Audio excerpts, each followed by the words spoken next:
you did the Tales of Mr. Rhee. Yes. Tales of Mystery is, oh, go ahead, I apologize. No, I'm curious just how that came to be. What was the process with getting Tales of Mr. Rhee to come to life?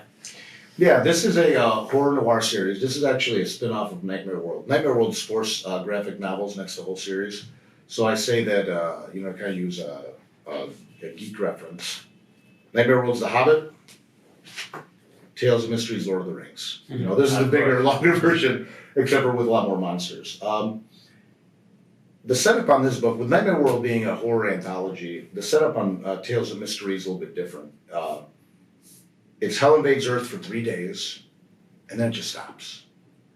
And people think, okay, well, that was pretty horrible. But it was 3 days, we made it through, we can move on. Well, Mystery's a magician who knows there's still monsters and demons left, and that 3-day invasion was really just the first wave of what's actually coming next.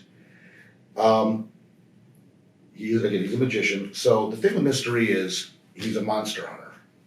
There's a million books about monster hunters out there. I mean, whether it's, Hellblazer or The Goon or Hellboy, the monster hunter trope's been done to death. And personally, and I'm a fan of all these books, but as a horror fan, one thing always bothered me.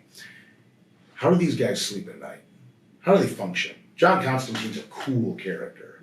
Hellboy's a cool character. The Goon's a cool character. But if I knew that there were monsters and things like that out there, I don't know how I would function. Yeah. How do you make friends? How do you work a job? How do you have any social interaction? Yeah, You'd be so anxious and have worry all the time that the world was always coming to an end and that they were coming after you. Right, and now let's take that one step farther. Let's say the world did come to an end for 3 days. It was the biblical Armageddon. There was monsters and demons everywhere, and everyone knows it. But now everyone's convinced it's done. And now they're convinced it's done, they don't want to hear the possibility that there might still be something else to it. Yeah. So you get this real Kafkaesque kind of, invasion of the body snatchers almost, where you got Mr. Rhee, this guy who, he knows there's more to it. And no one wants to believe him. And kind of the prevailing message in society in this book is, if you're one of those people that really believes that the 3 days of darkness is still like an impact on our lives, maybe you're sick. Maybe you need help. Maybe you have PRADS. You have post-rapture adjustment disorder syndrome. But that's okay. We have a place we can put you. It's a very nice hospital. It's very safe, and we'll keep you safe there and adjusted. So, to me, that's a much more horrifying aspect of the book than the fact that there still are monsters lurking around, and that the Armageddon, the initial invasion was just the first phase of this guy who is completely emotionally isolated, socially isolated, and yet he's the guy that's right, and he knows the truth. Yeah. So that was kind of the gestation of that series for me was, what would that really be like, and that's fun. through it. Yeah. And how many volumes is that?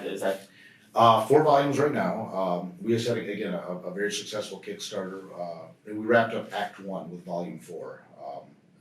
And some of my collaborators on Nightmare World, who again, we did 8-page stories together, have jumped in and done the different volumes of Tales of Mr. Rhee with me. So again, it was that dating before marriage that, we did 8-page stories together, and now they're doing, Josh Ross, who's one of the most prolific Nightmare World artists, did all of Volume 1. Seth the Moose did all of Volume 2 and Volume 4. But we just wrapped up Volume 4, now in comic book shops everywhere, and Amazon.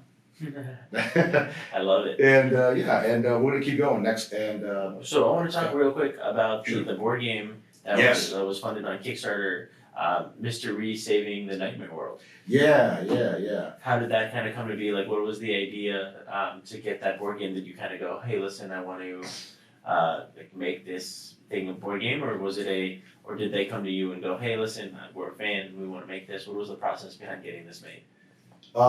Greenbrier Games came to me. We just kind of met at different conventions again. You have to play to win kind of thing. So doing other conventions, I met Greenbrier Games over some epic karaoke, and they came to me and had read Nightmare World and Tales of Mr. Rhee and really became just infatuated with the series. The idea that this horror anthology series and then this horror noir series paint this one big picture, again, Hobbit, The Lord of the Rings.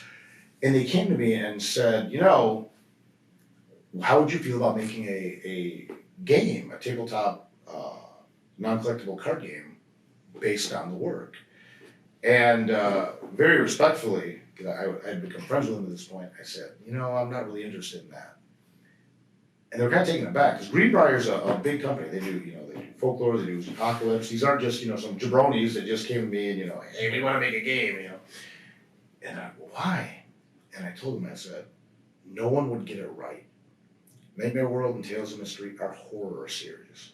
I don't want a book where it's Rhee and I go save the day. And I said that really would invalidate the concept of the work. And I'm a person that says no to things before I say yes. I say no to almost everything.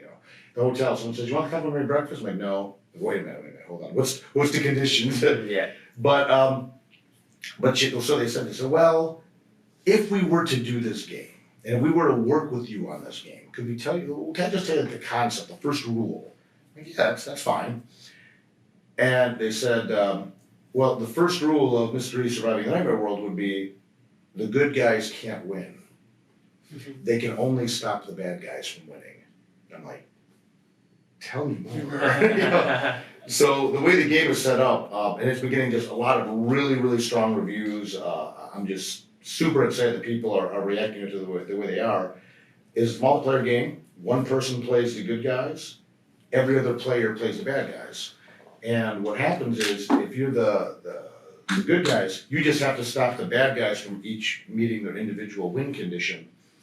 The catch is, each player that's a bad guy, and all the character or villain, and all the characters are from Mystery and Nightmare World, obviously. They all have a win condition very specific to their agendas in the series, but they're all competing with each other. So the villains may initially seem to be on the same side, but then eventually one of them's got to try to break out and meet their own objective, and then the other one stop it. It's and the game goes 6 rounds for the 3 days and nights of darkness in the series.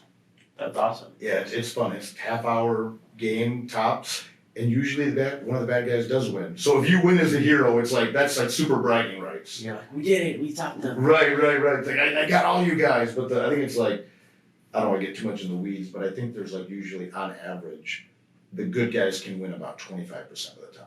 Okay. So if you play the heroes and you win this game with your friends, I mean, Play the villain if you want to win. You're right, yeah, exactly. You really want to win, play the villain, but if you win as a hero, that's beast mode. I love it.